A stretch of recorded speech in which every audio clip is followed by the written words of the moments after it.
नमस्कार, जनता टीवी देख रहे हैं आप और मैं हूं आपके साथ जागृति खंतवाल। बुलेटिन का आगाज करेंगे बड़ी खबर के साथ। कानपुर दौरे पर मुख्यमंत्री योगी आदित्यनाथ। इस वक्त की ये बड़ी खबर, मुख्यमंत्री डिफेंस कॉरिडोर का करेंगे उद्घाटन।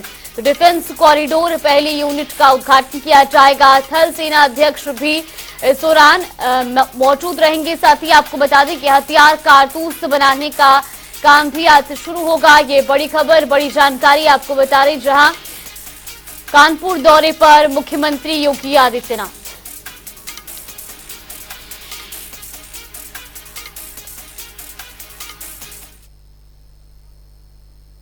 उत्तर प्रदेश में राज्यसभा चुनाव की 10 सीटों पर वोटिंग से पहले सपा मुखिया अखिलेश यादव ने योगी सरकार पर गंभीर आरोप लगाए हैं।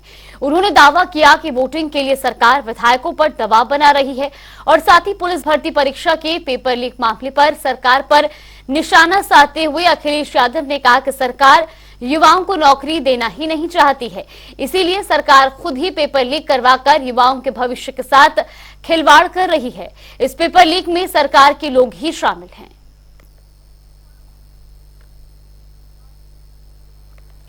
तो वहीं कैबिनेट मंत्री संजय निषाद बहराइच में पहुंचे, जहां उन्होंने गेंद घर में आयोजित महोत्सव का शुभारंभ किया। आपको बता दें कि इस दौरान जिले के सभी विधायक और सांसद मौजूद रहे। ये महोत्सव 3 दिन तक चलेगा, जिसमें दर्जनों सांस्कृतिक कार्यक्रम भी आयोजित किए जाएंगे।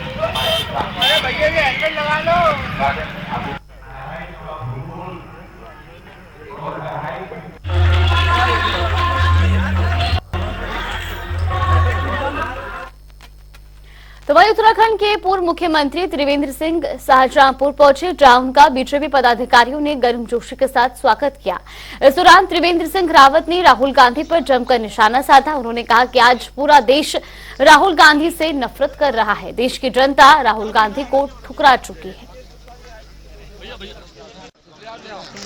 नशेड़ी गंजेड़ी अगर हुए हैं तो राहुल गांधी जी ये समस्या का समाधान नहीं जो आप कह रहे हैं, और उनको ये बात कहने से पहले स्वयं के गिरेबान में देखना चाहिए। पर उपदेश कुशल बहुतेरे, ऐसा नहीं चलेगा। पहले आप तो आत्मसात करिए किसी चीज को, तब दूसरों को उपदेश दीजिए।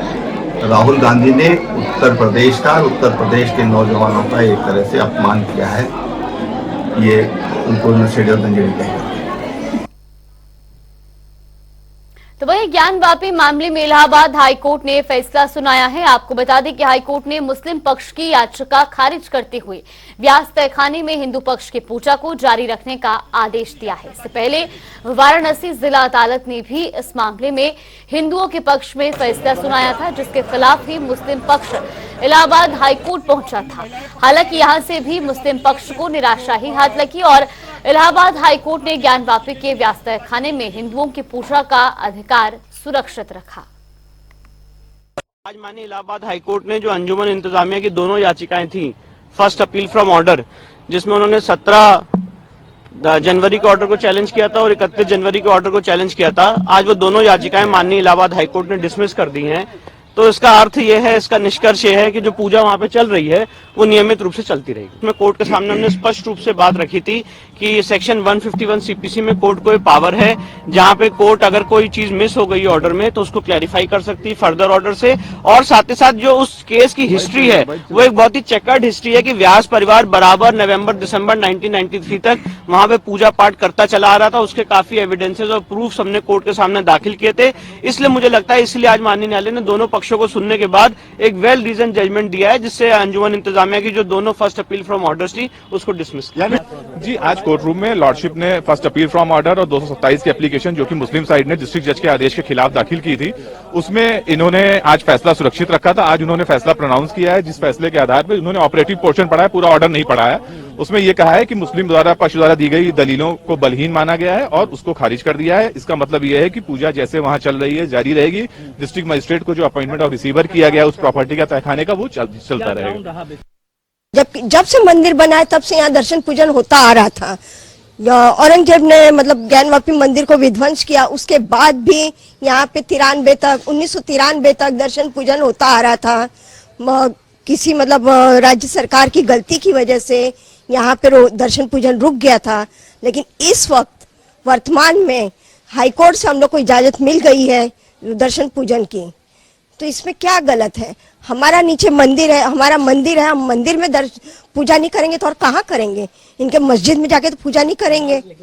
इलाहाबाद हाई कोर्ट के मुख्य न्यायमूर्ति माननीय राजीव रंजन अग्रवाल जी का यह फैसला सराहनीय है। हिंदू समाज के लिए जो है एक टर्निंग पॉइंट है, मील का पत्थर है। हम सभी हिंदू समाज के लोग हर्षित हैं।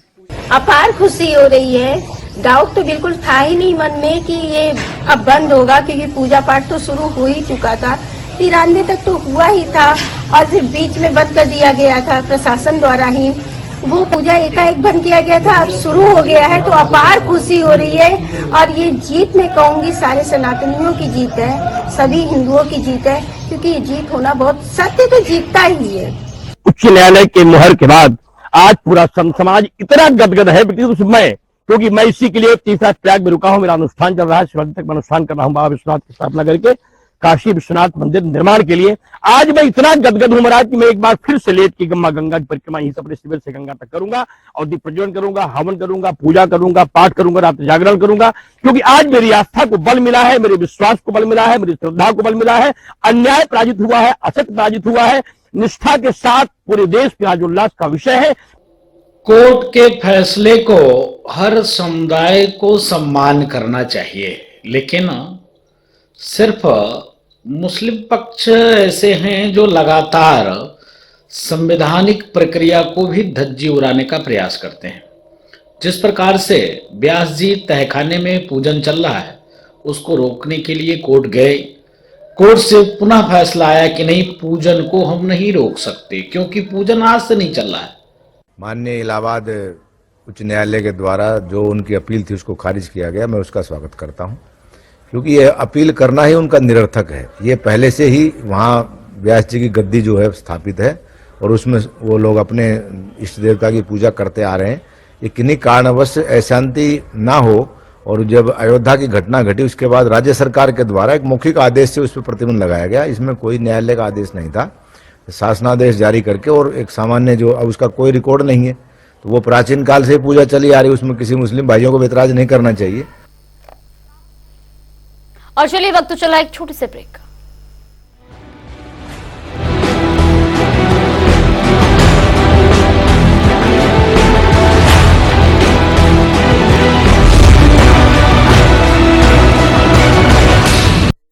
ब्रेक के बाद स्वागत है आपका। रुख करेंगे खबरों की ओर। लखनऊ का अकबर नगर इलाका एक बार फिर सुर्खियों में है। यहाँ झोपड़पट्टी में रहने वाले लोगों ने अपने हाथों से अपने आशियाने को ढहाना शुरू कर दिया है। दरअसल नगर निगम की ओर से अवैध अतिक्रमण हटाने का काम लगातार जारी है और इसी कड़ी में अकबर नगर इलाके में अवैध निर्माण गिराने को लेकर निगम और लोगों को नोटिस दिया गया है, जिसके बाद कुछ लोग कोर्ट चले गए, तो वहीं दूसरी ओर कोर्ट ने राह देते हुए उनके आशियाने को तोड़ने पर स्टे लगा दिया। जो लोग कोर्ट नहीं गए उनके आशियाने को तोड़ने का काम जल्द किया जाएगा। देखिए हमारे संवाददाता तौकीर किदवई की खास रिपोर्ट।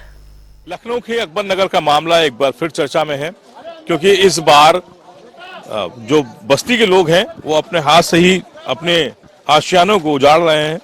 पूरा मामला कोर्ट में था, लेकिन ये कहा जा रहा है कि कोर्ट जाने वाले जो लोग हैं उन्हें जो राहत मिली है, फिलहाल कोर्ट ने उस पर रोक लगाई है कि उनके आशियानों को फिलहाल अभी ना तोड़ा जाए या उनके कारोबार की जो जगहें हैं उनको ना तोड़ा जाए। लेकिन जो लोग कोर्ट नहीं गए हैं, जिन्हें कोर्ट से किसी तरह की कोई राहत नहीं मिली है, ऐसे लोगों को फिलहाल अब अपने आशियाने हटाने होंगे।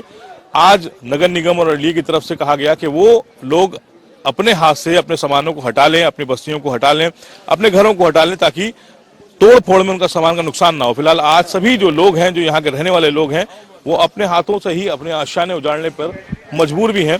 और तस्वीरों में आप देखेंगे कि इसमें नगर निगम के कर्मचारी हो या फिर आम लोग, वो सभी लोग मिलकर उन बस्तियों को हटा रहे हैं, जिसको लेकर लंबे समय से चर्चा थी कि अकबर नगर की ये पूरी बस्ती है, इसे खाली कराया जाएगा। आप तस्वीरों में देखेंगे कि जो दूर तक जो आपको नजारा दिख रहा है, ये पूरा अकबर नगर है और यहाँ पे करीब 4000 से ज्यादा मकान है, जिसको लेकर कहा जा रहा था कि नगर निगम और एलडीए इस पूरी बस्ती को खाली कराना चाहता है।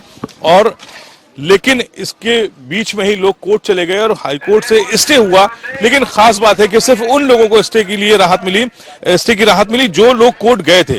इसके अलावा वो सभी लोगों को अपने मकान हटाने होंगे जो कोर्ट नहीं गए हैं, जिन्होंने अभी तक वहां पर कोई भी अर्जी नहीं डाली है। अब आज चाहे वो बच्चे हों, चाहे वो महिलाएं हों, वो सभी लोग मिलकर अपने आशियाने को अपने हाथों से उजाड़ने को मजबूर है। कैमरा पर्सन रियाज के साथ तौखीर किदवई, जनता टीवी, लखनऊ।